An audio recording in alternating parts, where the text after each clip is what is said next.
Live. Yes. Excellent. So now we're live. Now, again, just a reminder in terms of that major, as what the post said, is on chapters 10, 11, and 12. It is going to be focusing on the concepts of randomness, sample surveys, and experimental design. You guys have been working on, slowly but surely, a separate project for the marking period. That separate project was selecting your topics and putting together those survey questions. I'm going to revisit that next week. I'm going to go through all your survey questions and give you feedback, of course, and get the appropriate grades in there. But eventually, this is going to lead to a larger project near the end of the marking period. We'll get there when we get there. Kind of slowly kind of filtering that in. But then, of course, this major as well. It's going to be great. It's going to be fine. And then we're all going to virtually high-five each other. I don't know. One thing or the other. Oh, you all saw my daughter on Friday? That was great. I think it was that day. It was either that day or the next day. There was a package that came in with her Halloween costume, where she has been obsessing with wanting to be a unicorn for Halloween. I don't know where she has gotten this idea, because my wife is not a girly girl, but somehow my daughter is. I don't know. Maybe she got her girly girl gene from me or something like that. I don't know. But now I got to find the picture because I have to show off my daughter. There she is. Let's change this to that. Well, there we go. That's my daughter. She's a unicorn.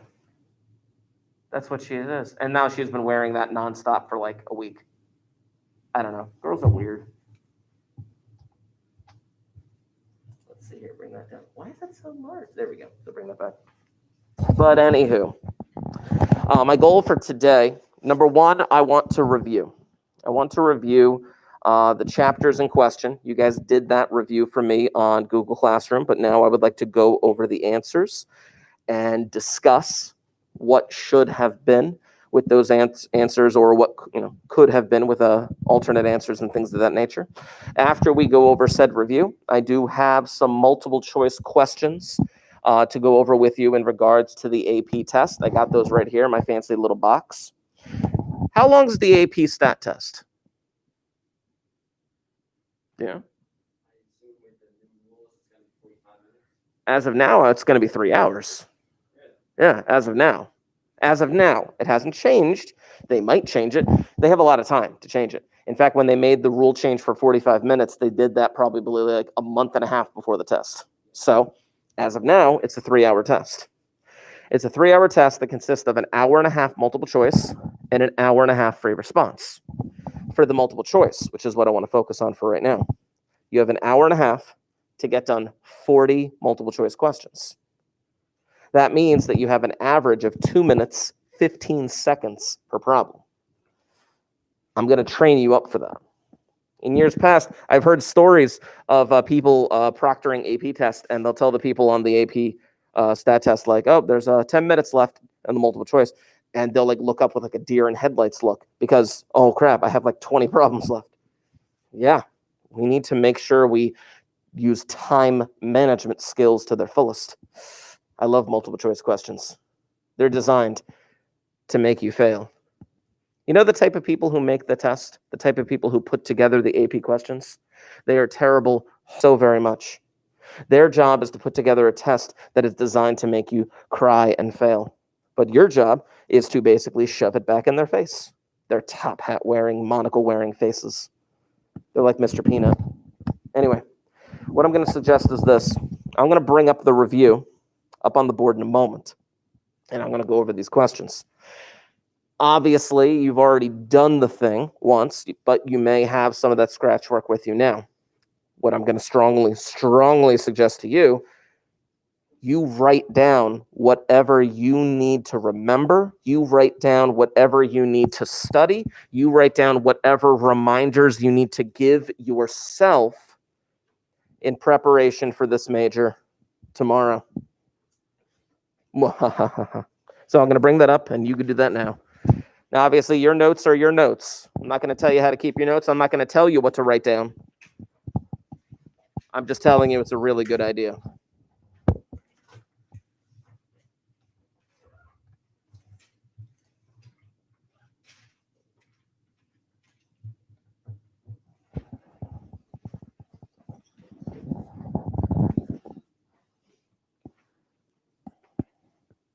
Now, some of these questions, again, are designed in such a way to kind of really mess with your head a little bit. Again, I do apologize for the little glare on the screen for those of you who are live on the chat. But So number one, company sponsoring a new internet search engine wants to collect data on the ease of using it. Which is the best way to collect the data? Okay, like let's say like the company like Google, they want to know, okay, how easy is it to use the Google search engine? Clearly, you would not do a census. A census is a ridiculous idea. Why would you do a survey every single person in the country or the world to see how easy it is? Also, you wouldn't do a simulation. Why would you simulate someone using the website when it makes much more sense to actually have someone use the website and then like kind of document what's going on? In the same sense, it may not make much sense to do an experiment. Like, you're not comparing the website to something else. You're not like manipulating the situation where it's like, okay, you're going to use Google with two hands and you're going to use Google with one hand tied behind your back. That doesn't make much sense either. For me, when I read this problem, it comes down to B or C. And honestly, I feel like either B or C could be a good way of doing it. I mean, you could do a sample survey, people's opinions on how easy it is, or you could do an observational study where you watch people use it and then you kind of determine whether or not it was easy or hard for them to use the website to accomplish a bunch of tasks. I don't know. But in the question itself, I mean, yes, you could answer B or C. You could answer B or C. But in the question itself, they're asking you which is the best way. And that's where they get you. And that's where they get you. In terms of the best way, it has to be sample survey. The answer has to be B in this case. A sample survey would be the best because, yes, it is the person's opinion. If they are having a difficult time using Google, maybe only they know that. And somebody observing them would not be able to figure that out. Best answer is sample survey. Number two. Oh, I should specify. If you have any questions, whether it be in the chat or in class right now, please, as we get to the question or after I do my whole spiel on the question, make sure you ask that question. I want to make sure I clarify or define whatever it is that we need to define before moving on to the next part of this thing. So I will be checking the chat. It does say unable to connect the chat. Why is that? That's weird. Why does it say unable to connect the chat? I don't know. Maybe I'll bring up the chat on my phone and then we'll bring it out from there. Okay, let me read number two. Number two, January 2005 Gallup Youth Survey telephoned a random sample of 1,028 U.S. teens and asked these teens to name their favorite movie from 2004. Interesting. Napoleon Dynamite had the highest percentage with 8% of teens ranking it as their favorite movie, which is true. Now, this is the most important thing, the absolute most important thing that you need to remember. Napoleon Dynamite is a terrible movie. It's a terrible movie. I walked out on Napoleon Dynamite. Has anyone ever seen it? Why? Why? Anyway, back to this. Now, I love these types of questions, the ones where they give you three statements. You're going to see that a lot. You're going to see that a lot in regards to questions like this. Now, they're asking you which is true, which could be more than one, of course. Sometimes they won't ask you which ones are true. Sometimes they'll ask you which one is false or something along those lines, or which is the only one that could be. I don't know. It depends. You have to pay attention to the wording of the question. So let's see. The population of interest is all U.S. teens. Well, yeah, they sampled 1,028 U.S. teens. So yeah, they're trying to get the opinion of all U.S. teens. That makes sense. Okay, population would be U.S. teens. Number two, 8% is a statistic and is not the actual percentage of all U.S. teens who would rank this movie as their favorite. Hold on. I mean, that's true. That's true. Where's my marker? There it is. But I want to specify something here. The actual percentage. 8% is a statistic. 8% is what you would call a sample statistic. What would you call the actual percentage? If you call 8% a sample statistic, what terminology or what definition would you give to the actual percentage?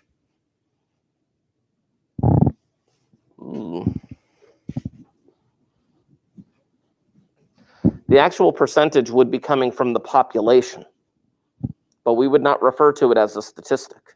What would we refer to it as? This is kind of one of those kind of definition, terminology words from statistics.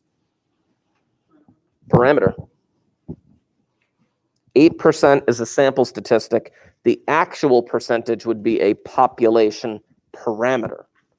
Just proper terminology there. I just want to make sure I pointed that out. But number 2 is correct. 8% is indeed a statistic. It's not actually the population parameter. 8% is only the result of the 1,028 U.S. teens. Okay.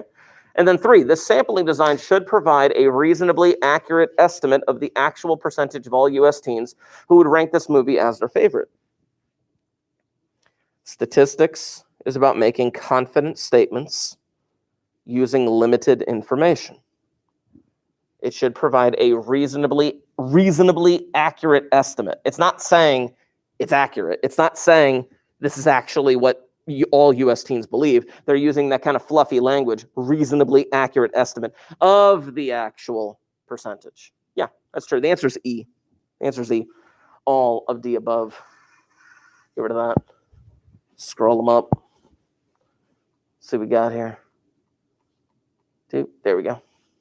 Can I get rid of that part? Hold on. I want to see if I can get rid of this. Click. Nope, definitely not. Okay. Suppose your local school district decides to randomly test high school students for ADD. Strange. There are 3 high schools in the district, each with grades 9 through 12. The school board pools all of the students together and randomly samples 250 students. Is this a simple random sample? Now, spoiler, yes, it is indeed a simple random sample. But there are 3 answers, A, B, and C, that give you different rationales. I know exactly what you guys do. I know exactly what even an AP level student would do taking the AP test. They would read that first one, yes, because students were chosen at random. And they'd be like, yep, A, done. But then another student would read B and be like, wait a minute.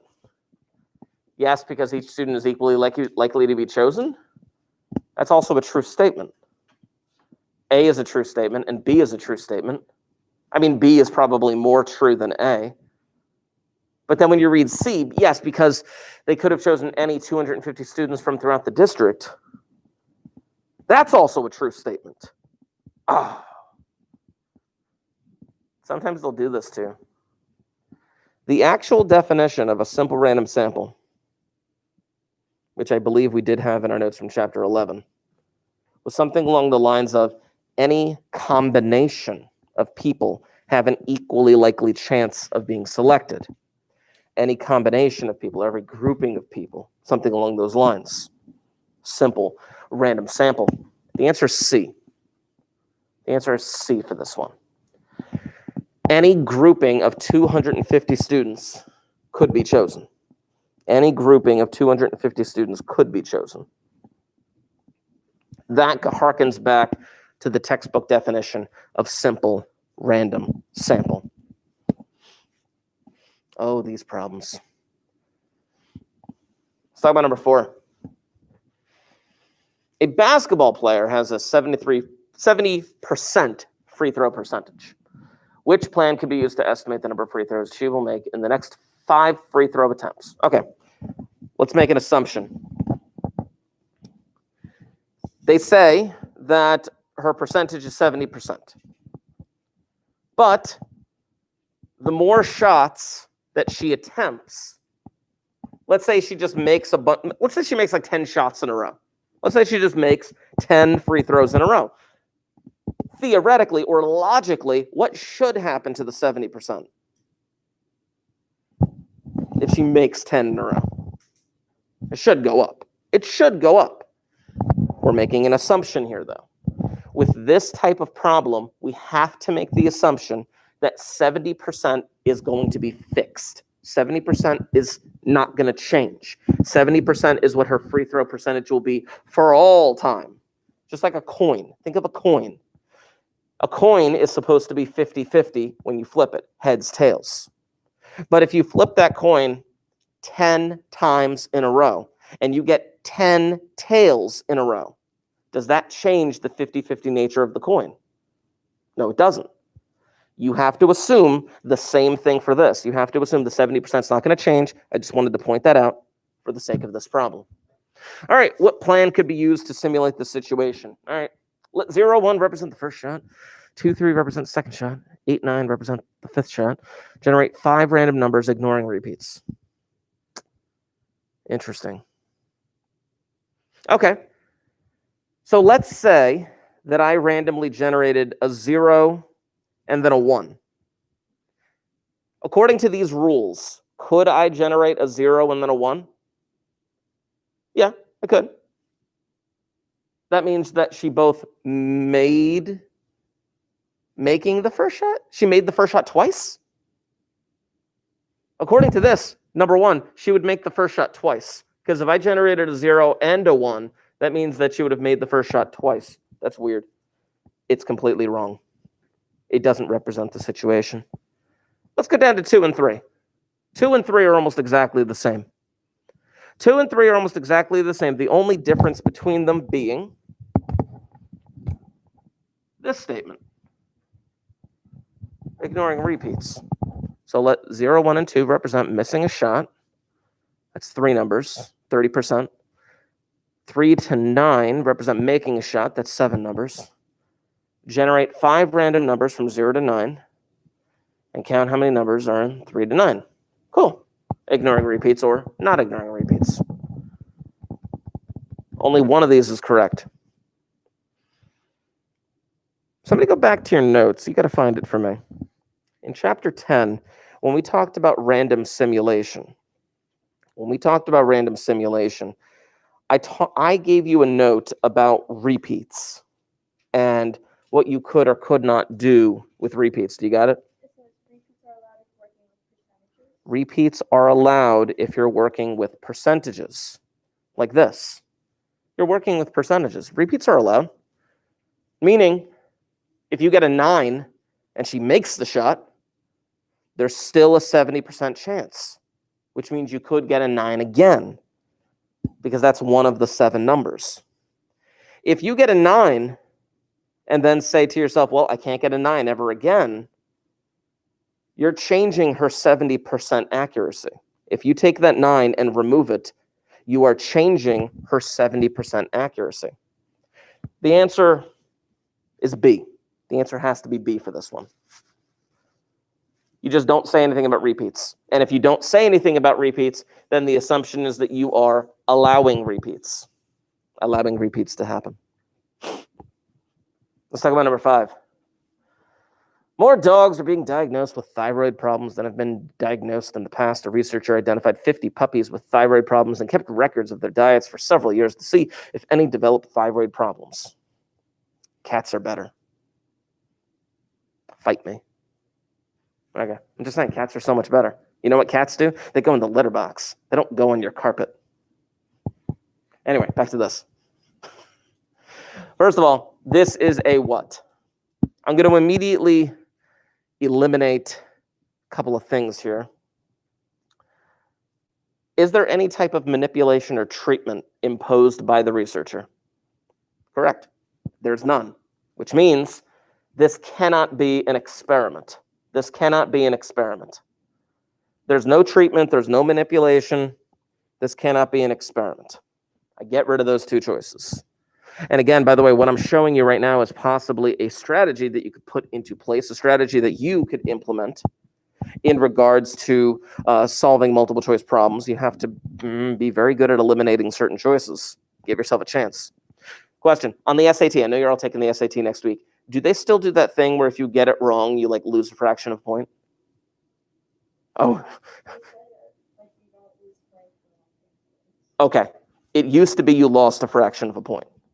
It used to be that way. Like there was like a raw score that they calculated. Like every question you got right, you gained 1 to the raw score, and every question they got wrong, you lost like a quarter of a point or some shit like that. I don't know. Regardless, on the AP test, you don't lose points for guessing. You don't lose points for guessing. I had one student several years ago, so they've graduated. They're not here anymore. This student was not very good at AP statistics, not very good whatsoever. Their grades were not up to snuff, let's say. This student went in and took the AP test. Now, I didn't get the results till summer. I didn't get the results till July.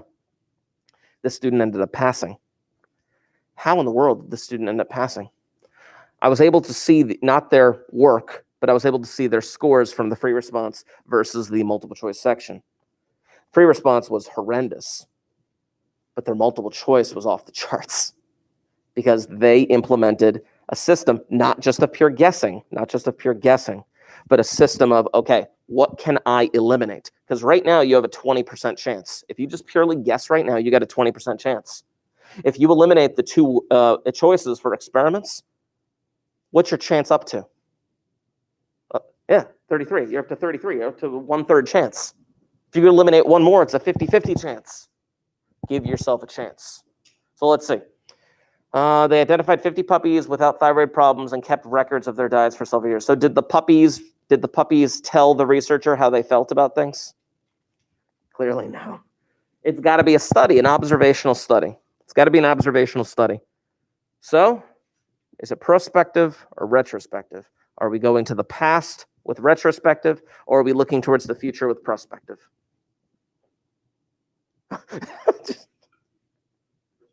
There you go. I was trying to figure out how in the world are you going to sign this? But yeah, it's a prospective study. It's a prospective study. Scrolling down. There we go. Number 6. Chemistry professor who teaches a large lecture class that surveys the students who attends his class about how he can make his class more interesting, hoping he can get more students to attend. This survey method suffers from timeout. Hold on. Don't tell me the answer. Don't tell me the answer. Instead, tell me what's wrong with the professor's methodology. Tell me what's flawed about what he is attempting to do. Go ahead. So?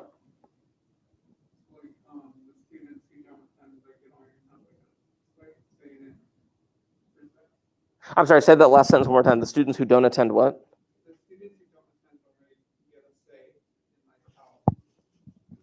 Definitely, that definitely helps to answer the question. That definitely helps to answer the question, which for the record, the answer is undercoverage.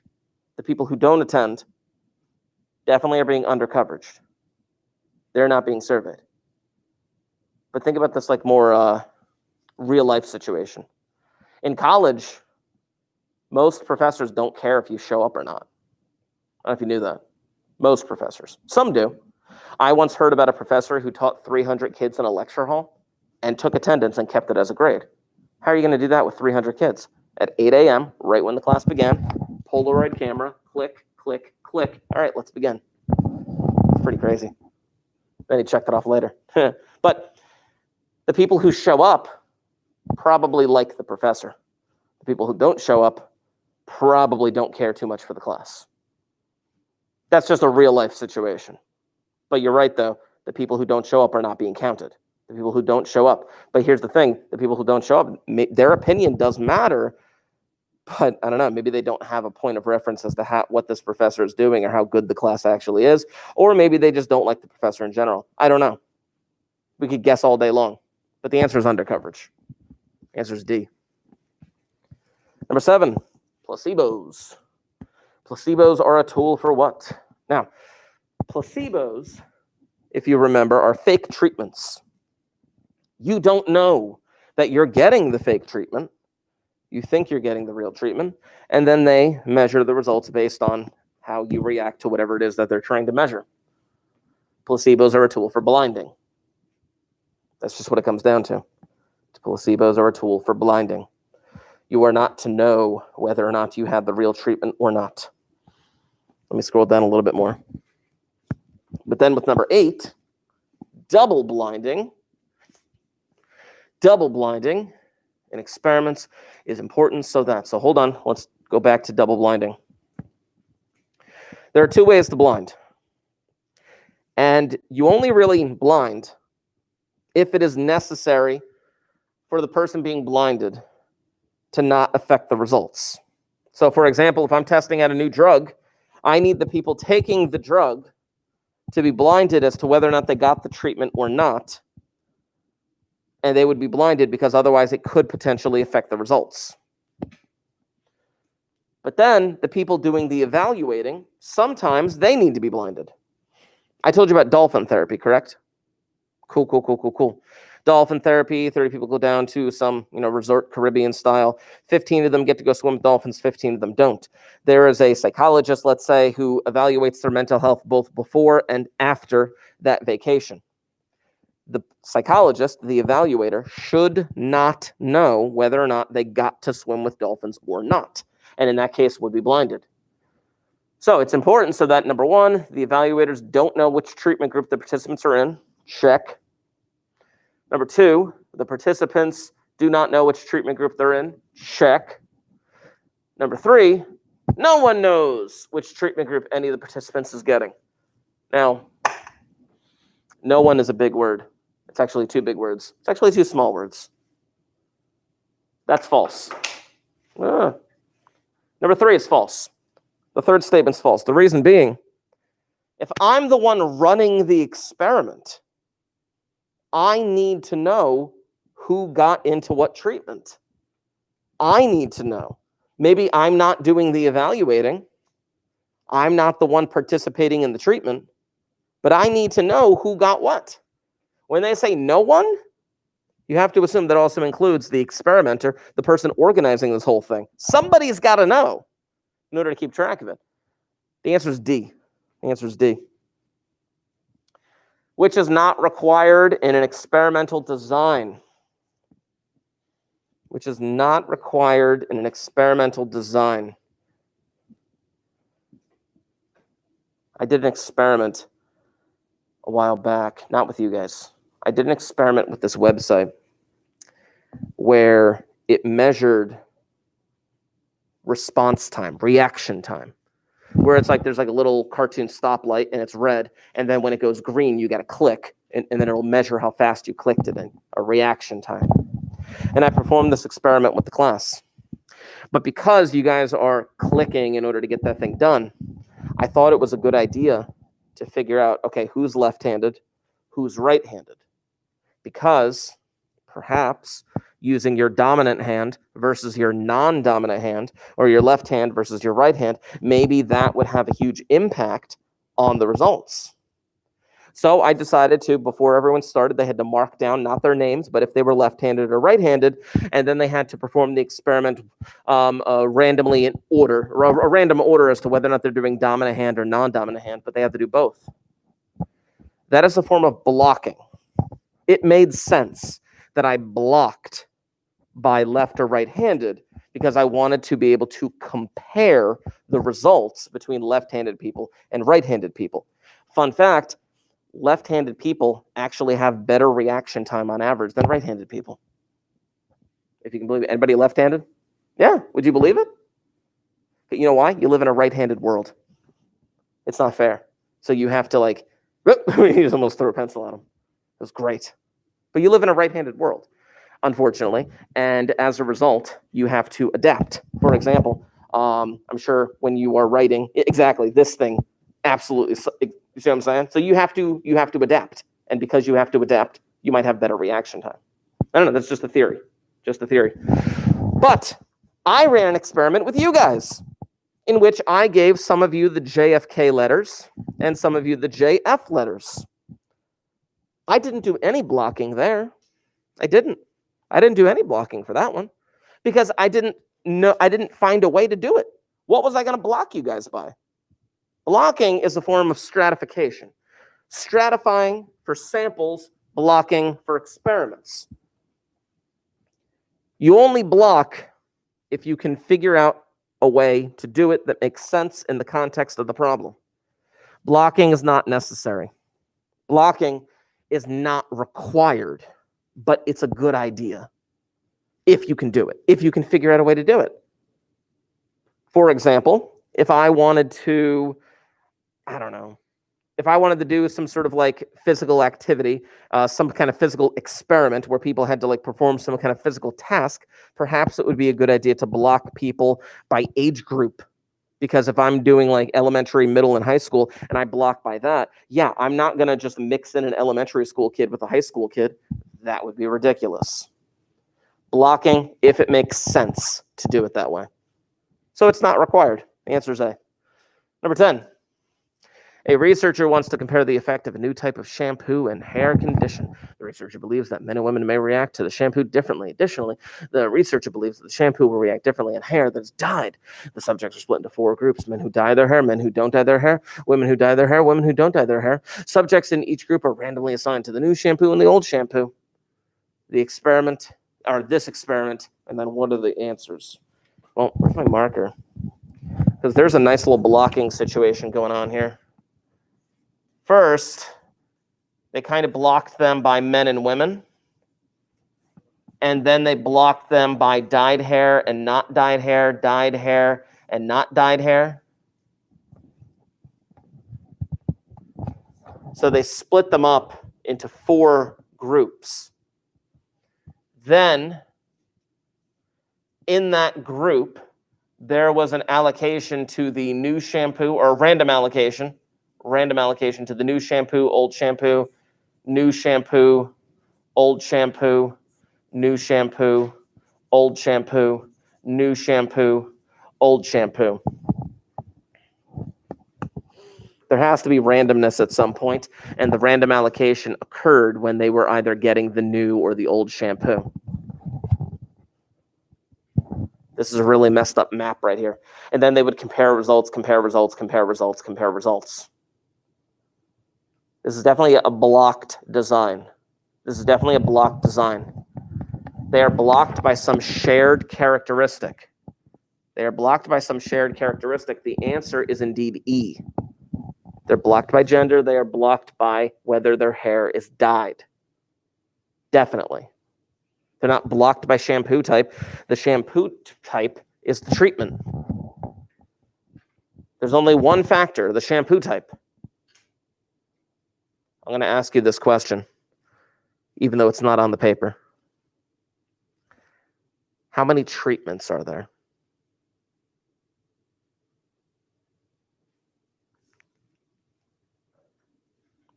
How many treatments are there? He says 2 treatments. Anyone agree, disagree? He says 1. Anyone agree, disagree? I will tell you that there is one factor, that factor being shampoo. And within that factor of being a shampoo, there are 2 levels, new and old. There's only 2 treatments. But Mr. Markey, look at the map. I understand that. But all of this stuff at the beginning, that had nothing to do with the treatments. All that stuff at the beginning was blocking. Blocking doesn't affect the number of treatments, because if you are someone in this experiment, you are either going to experience the new shampoo or the old shampoo, and that's it. There's only 2 treatments. But the question didn't ask that. I just wanted to point that out. Number 11. Now, obviously, we're done with the multiple choice. Let's just talk about number 11 real quick. A headline in a local newspaper announced that video game playing can lead to better spatial reasoning abilities. Cool. The article reported that a study found statistically significant differences between teens who play video games and teens who do not, with teens who play video games testing better in spatial reasoning. Do you believe the headline was appropriate? Do you believe it? Who are the only people in the study? Who are the only participants in the study? Teens. But the headline said, video game playing can lead to better spatial reasoning abilities. Ooh, think about that. The headline didn't say anything about teenagers. The headline makes it sound like I can have better spatial reasoning abilities. Furthermore, there's so many things wrong with this. I'm going to show you what the actual answer was on a different tab in a moment, but there's so many things wrong with this little thing right here. Furthermore, they found statistically significant differences between teens who play video games and teens who do not, with teens who play video games testing better in spatial reasoning. What if they're just playing the video games because they're just better in spatial reasoning? Have you ever thought about that? What if they're just playing the video games because they have some kind of natural aptitude to playing them better than other people? Older people, or maybe like much younger people or something like that. Video game playing can lead to better spatial reasoning abilities. Maybe better spatial reasoning abilities led to video game playing. I don't know. There's a bunch of things wrong with this statement. Storks don't bring babies. I'll bring this thing up here. Here is like the quote-unquote ideal solution. I say ideal, and I'm putting that in quotes. I don't know if you can see that. I'm putting that in quotes. But it's the, quote, ideal solution, end quote. Not the only. No, this is not a controlled experiment, so no determination of cause and effect can be made. Perhaps there's something about teens that play video games that make them good at video games, and it's spatial reasoning. Or maybe teens with good spatial reasoning enjoy video games more. This is the quote-unquote ideal solution. Not something that I would expect every student to come up with, but just something that is a good basis. In fact, if you were someone who just said the last statement, like, no, maybe teens with good spatial reasoning enjoy video games more, that's the storks bring babies thing. It's like, no, it's not that the storks bring the babies, that the storks came because of the chimneys, and the chimneys were built because of the young couples who eventually had the babies. There's a lurking variable somewhere in this thing. And the problem is not actually saying what that lurking variable is. It's just them saying that there could be a lurking variable. A consumer group wants to see if a new education program will improve the spending habits of college students. Students in an economics class are randomly assigned to 3 different courses on spending habits. Okay. What are the experimental units? I shouldn't say experimental units. I really should say who are the subjects? The college students, yeah. Typically, you're not to refer to them as experimental units. Their subjects are participants. But this thing just wanted to say experimental units for the fun of it. But yeah, they're the college students. How many factors are there?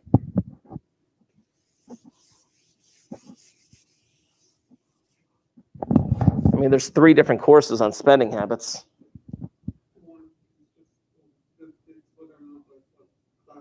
What course they took. Yeah, there's only one factor. The course they took. That's it. Which course? One factor. One factor with 3 levels. 3 different courses. So it's kind of like they took the college students and they randomly allocated them to either course 1, course 2, or course 3. And then they took the course, and then they compared. How many treatments are there? There's 3 treatments. 3 treatments. I think what I had implied to you guys last week, which is still true. If you have one factor, if you only have one factor, then the number of levels is the number of treatments. But if you have more than one factor, think back to the washing machine with the t-shirts. It was like the washing machine had 2 levels, and the t-shirts, in terms of the dirt, had 3 levels. So there were 6 treatments, because you can just multiply the number of levels together. When I read this the first time for part D, I'm like, what is the response variable? I can't get like a measure, but what are they measuring? Like how much money they saved? But then I realized, like, okay, they're not really giving me much in the problem. A consumer group wants to see if a new education program will improve the spending habits of students. What is the response variable? The best thing that I can come up with was, did their spending habits improve? It's either like yes or no. They either improved or they didn't. So then I thought about that, and I'm like, all right, well, let me just see what the actual answer key says. Oh, look, the response variable is the spending habits of the students. They even went simpler. They went much simpler. Personally, I would say whether or not their spending habits improved. But they're just saying it's the spending habits of the students. So technically, either one is acceptable. Let's go back to this one. Click. Scroll them down. Okay. When you read number 13, did you automatically assume it was a musical CD? Right? I'm not so sure. Why would a systems manager be buying musical CDs for one of the executives? He needs to give one of the executives 5 good CDs. Is he getting him like a mixtape? You know, a CD could also be referred to as a certificate of deposit. You know what a certificate of deposit is at the bank? You have savings accounts? What are you, children? No. If you have a savings account at TD Bank, it earns you basically crap money. A savings account, a basic savings account at TD Bank, you probably get like 0.05%. 0.05% interest, which is nothing. You probably get like 10 cents a month, if not less. But if you have a CD could earn you a lot more. A CD could earn you up to 1%, which is significantly more than what you're getting now. But a CD, you would agree to leave the money in the bank for a certain amount of time, not touching it. And then after that amount of time is expired, then you can either renew the CD or add more money to the CD or take your money. It's a certificate of deposit. I'm just saying, life lesson. It may not be a musical CD. Brian's a systems manager for a large company. His work, he has found that about 5% of all CDs he orders are bad. He needs to give one of the executives of the company 5 good CDs, conduct a simulation to estimate how many CDs Brian will have to check to get 5 good CDs for executive. Describe how you use a random number table to conduct the simulation. Can he do single-digit numbers? You're shaking your head no. So what? Can't do single-digit numbers because if you go 0 to 9, where do you do the cutoff for 5%? You got to do 2 digits for this one. You have to do 2 digits for this one. So I'd probably say something along the lines of, all right, let 00 to 04 be bad, because those would be the bad CDs. Again, this is not the only way to do it. You don't have to do it that way. You could make it like 95 to 99 be bad, and then the rest be good. I don't know. But I'm just doing it this way, easiest way. 05 to 99 be good. Cool, there's my number assignment. I need a stopping point.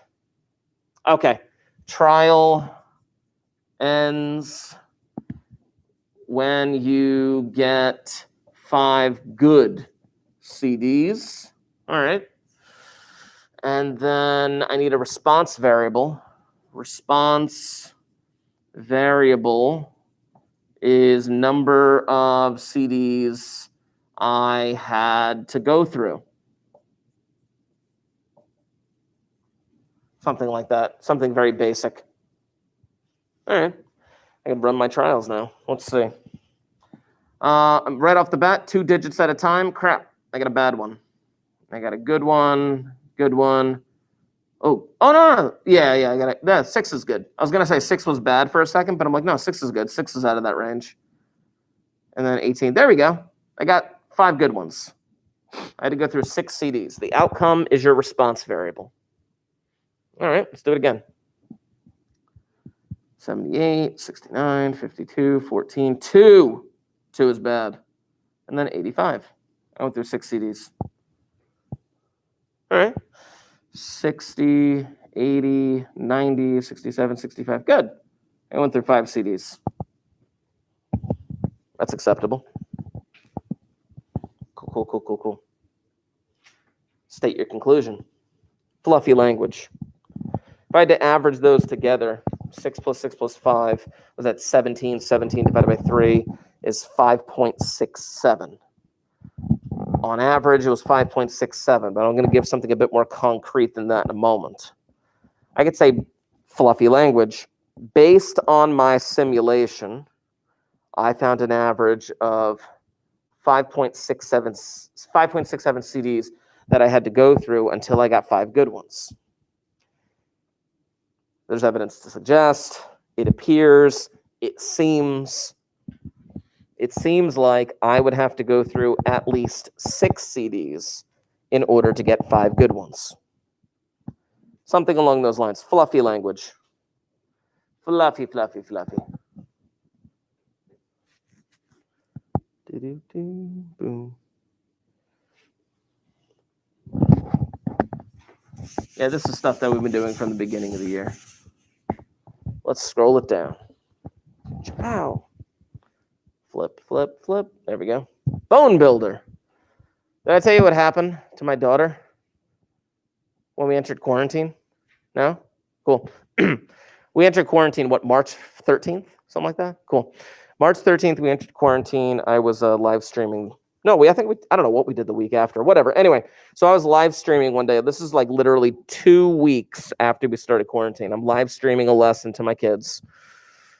And I hear my daughter screaming in the other room. She had fallen off of the top bunk of my son's bed, and she broke 2 bones in her wrist. She's 2 years old. Now, mind you, this is like 2 weeks into quarantine. I'm not taking her to the ER. The ER is full of sick people. So what we ended up doing was, we were fairly certain the bone was broken. So we did a virtual meeting with her pediatrician, and the pediatrician wrote us a referral to go to an orthopedist. Oh, but the orthopedist isn't going to be in Barnegat until Tuesday. So it was a Friday, mind you. So I drove out early the next morning to an orthopedist in Freehold with my daughter. It was the first time we had been out in like 2 weeks from the quarantine thing. And it was it was crazy.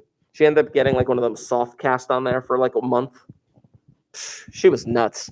She was nuts because literally with the soft cast, the very next day, she was like climbing back up on top of that bunk bed. She's going to be the death of me. Anyway, bone builder. Researchers believe that a new drug called bone builder will help bones heal after children had broken or fractured bone. The researcher believes that bone builder work differently on bone breaks than on bone fractures because of differences in initial bone condition. Bone builder will be used in conjunction with traditional casts. Okay.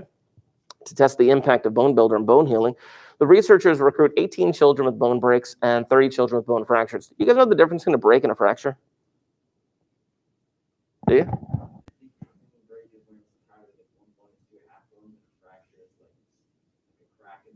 Okay. Or is it the reverse?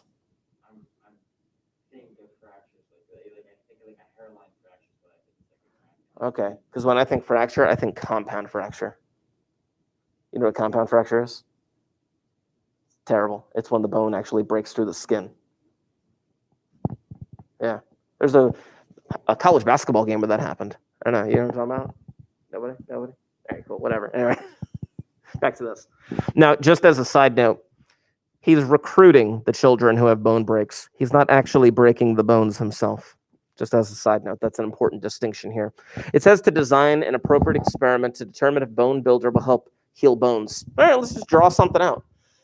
Actually, you know what? No, for the sake of time, instead of drawing something out, I'm going to show you what they drew. Here. Scroll down. There we go. For the sake of time. They took the 48 children and they blocked them. They blocked them by the breaks and the fractures, because apparently there's a distinction between the two. But the blocking, remember, is similar to stratifying. They're just breaking them splitting them into homogeneous groups where they have some shared characteristic. Then the 18 children with breaks are randomly allocated to either get bone builder or the placebo. Now, again, it's important to have the placebo. I mean, yes, they're getting a fake treatment, but they're still getting their break in a cast. Keep that in mind. They're not just leaving the children there. And then the 30 children with fractures, same thing. They were randomly allocated to bone builder or placebo. I want to point out a couple things. First and foremost, these numbers are not even, but that is okay. Just because your blocks are uneven doesn't mean it's the end of the world. 18 and 30, it doesn't matter. As long as you have like enough people in each block, it's perfectly fine. But then when they randomly allocated them to each treatment, yeah, they tried to keep them the same in terms of the number of people, or the number of children, I should say. You can't control what kind of break a kid has. You can't. So they just recruited these kids who had these breaks, and their parents agreed for them to be in the thing. Crazy. Oh, here we go. Blocking is employed since breaks and fractures have different initial bone condition. This experiment can be double-blind. Yes, it could be double-blind. It could be double-blind because, number one, if the kid's receiving a placebo, they don't know whether or not they're getting the real bone builder. The participant's blinded. But then the evaluator's also blinded because the person evaluating how well the bone healed, like, oh, it healed a lot better, or, oh, it healed a normal way, or something like that. The evaluator should not know whether or not they had the bone builder or not. If patients and bone evaluators don't know whether or not the patient was given bone builder. Yeah, there we go.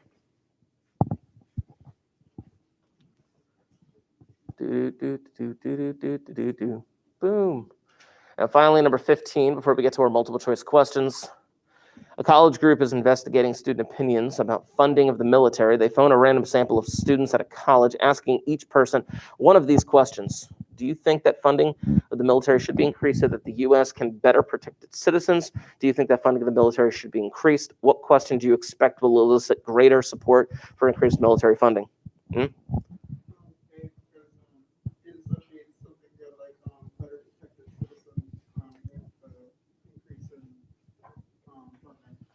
There's two ways of determining, in my opinion, what we call response bias, because that is the answer. It's response bias, and you're right, it is A.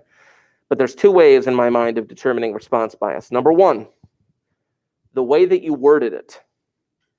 If the way that you worded it pushes people towards a certain answer, like you said, if it pushes people towards a certain answer, based on the wording of the question alone, then that's response bias. Also, the second way, does it elicit some kind of emotional response? Some kind of an emotional response. Could be anger, sympathy, sadness, pain, whatever. Doesn't matter. Do you think funding the military should be increased so that the U.S. can better protect its citizens? So that you can better protect its citizens. Yeah, people would have a response to that. I'm not going to show this to you for the sake of privacy, but I'm going to read it to you. A student in my prob stat class was putting together a survey for me, and I told him that the question that he submitted suffered very much from response bias. And I had to explain to him why. Here's the question. His question was, do you think teachers should give less work because students do have lives other than school? That is very obviously a question with response bias. I don't even have to ask anybody that question to find that out. But yeah, that's just one amazing example of response bias. Anywho, that's all right. We got about 10 minutes or 12 minutes right now, and I got some things to do. So you have your review. What I'm going to ask, you can put that stuff away if you need to, but then after you do that, I'm going to ask that you take out the whiteboard that's underneath your desk. You need the whiteboard, the marker, and the eraser. If you don't have them, they should be around here somewhere. Because I got some multiple choice questions that I want to show you.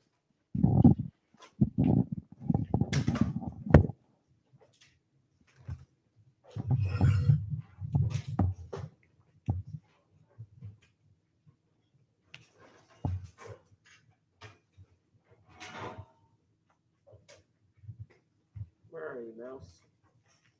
There. Yeah, the way that this is going to work, and if you were in the chat, I apologize. Unfortunately, you don't have a whiteboard that you can hold up that I can read. But the way that this is going to work is I'm going to present the question. I'm going to give you less than a minute, because on average, you need about 2 minutes, 15 seconds per multiple choice. I'm going to give you less than 1 minute to answer said question. Now, you have an advantage here because the questions don't involve a lot of calculations. They really don't at all. It's just more reading the question and determining which one best fits the situation. Cool, fantastic, wonderful. What you need to do is you just need to write down the letter large so that I can see it. That's all I'm saying. So I'm going to read the question, but I'm not going to read the responses. And I'm going to allow you the opportunity to make a decision for yourself. I'm going to zoom in a little bit. Here's the first question. Each of the 30 Major League Baseball teams carries a 40-team roster. A sample of 60 players, about 5%, is to be randomly selected to undergo drug tests. To do this, each team is instructed to put their 40 names in a hat and randomly draw 2 names. Now, they do say the word randomly, which implies that they took that hat and they shook well. So there is randomness. Will this method result in a simple random sample of 1,200 baseball players? Read the responses. I'll give you less than a minute.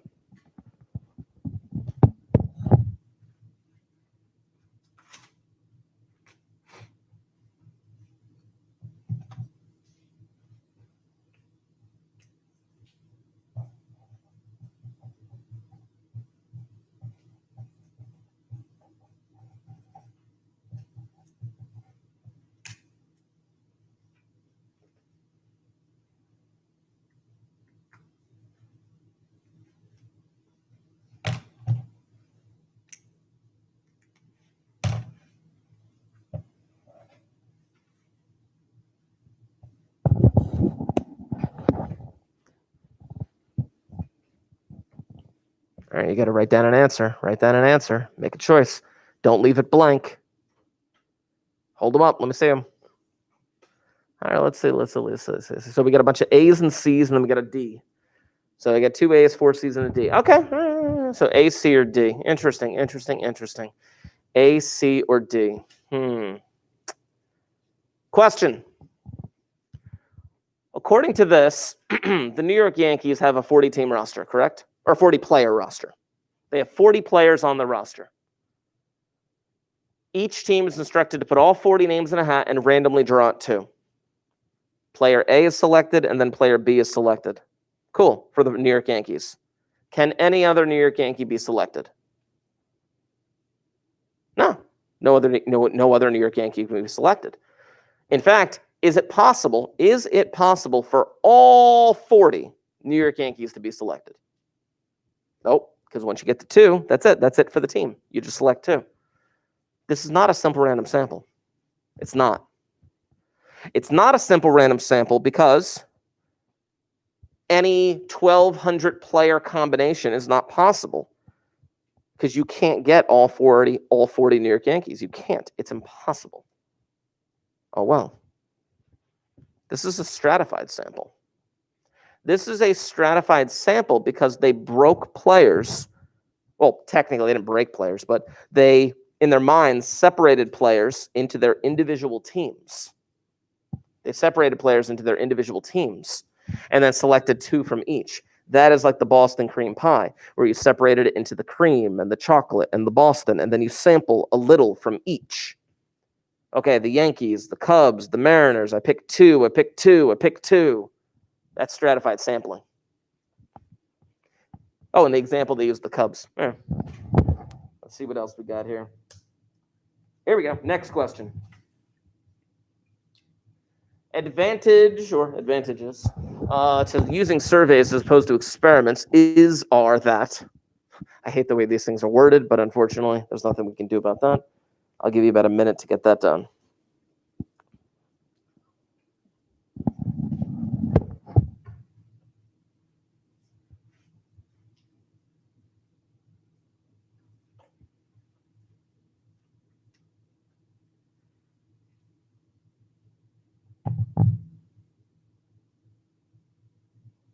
Oh, sorry. There you go.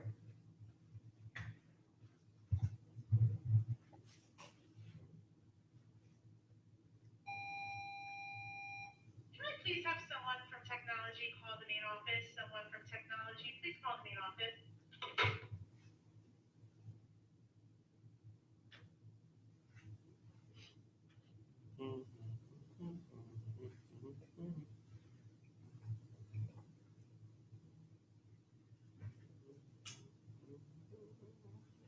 All right, hold on. Let me see.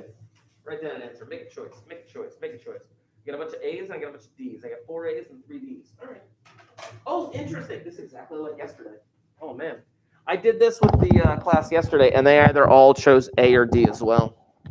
So you all agree that the first statement's true. You all agree that surveys are generally cheaper to conduct. Yes. Yes, they are. the first statement's true. You all agree that the third statement's false. Surveys are generally not subject to bias. Clearly they are. Clearly, surveys are subject to bias. So come down to the second statement. It is generally easier to conclude cause and effect from surveys. It's not. The answer is A. The answer is A for this one. You determine cause and effect from well-designed experiments, not from surveys. The answer is A there. Very difficult to conclude cause and effect from surveys. You can't say that storks caused the babies just because people reported it. You cannot say that storks caused babies. You have to have a well-designed experiment. Next. A company wishes to survey what people think about a new product it plans to market. They decide to randomly sample from their customer database, as this includes phone numbers and addresses. This procedure is an example of what type of sampling? Go.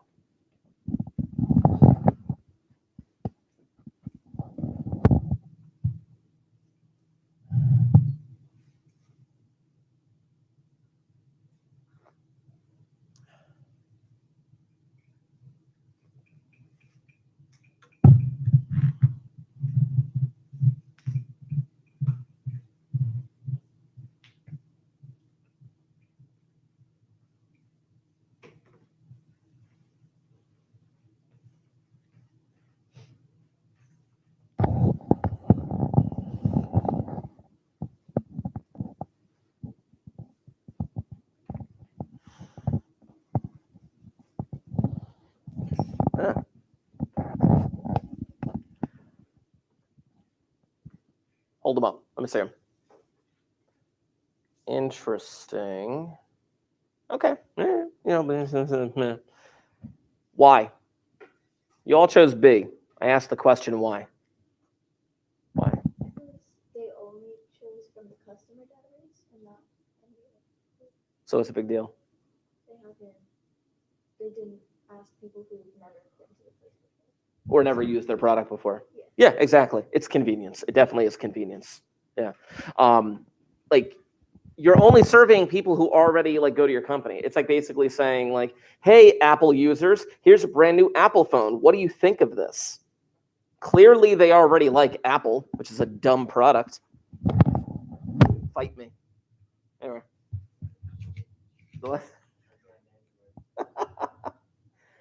Oh, goodness gracious. Let's do, oh, that's funny. Okay.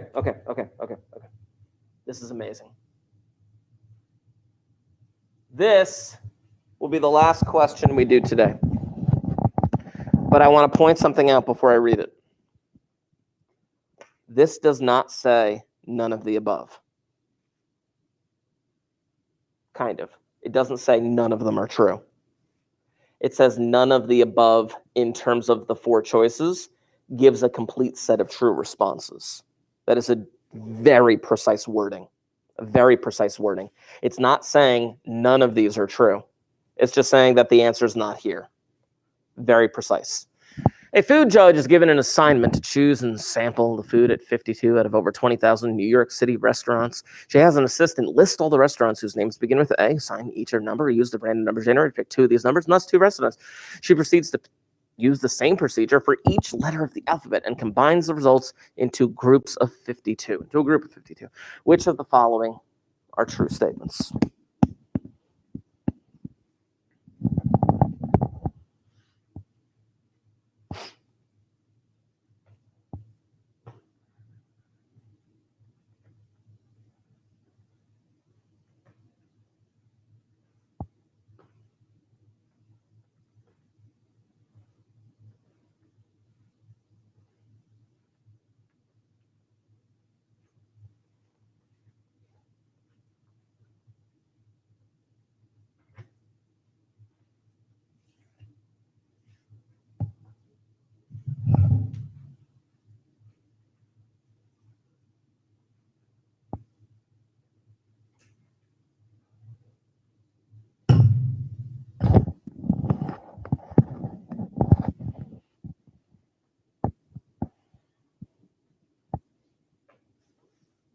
I'm gonna say them. You gotta pick one. You gotta pick one. You gotta pick one. You're so scared to show me the answer. For the sake of argument, makes use of chance? Yes, it does. It totally makes use of chance. Is it a simple random sample? No, it is not. It is a stratified sample. Each restaurant has an equal chance of being selected? Well, tell me, how many famous Rays are there in New York City? There's like 1 billion. If you're a famous Rays, you have a very low chance of being selected. But if your restaurant starts with the letter X, you have a high chance of being selected. The answer is E, because the only statement that's true is the first one. Remember, tomorrow, 7:55, I believe it was, or some junk like that. I don't know. Double check Google Classroom. But I will be ready to go. Everything will be set up for you. It'll be made available to you at that time. We'll knock that thing out. We'll go from there. Yay! See you then. Click. Thank you, you too.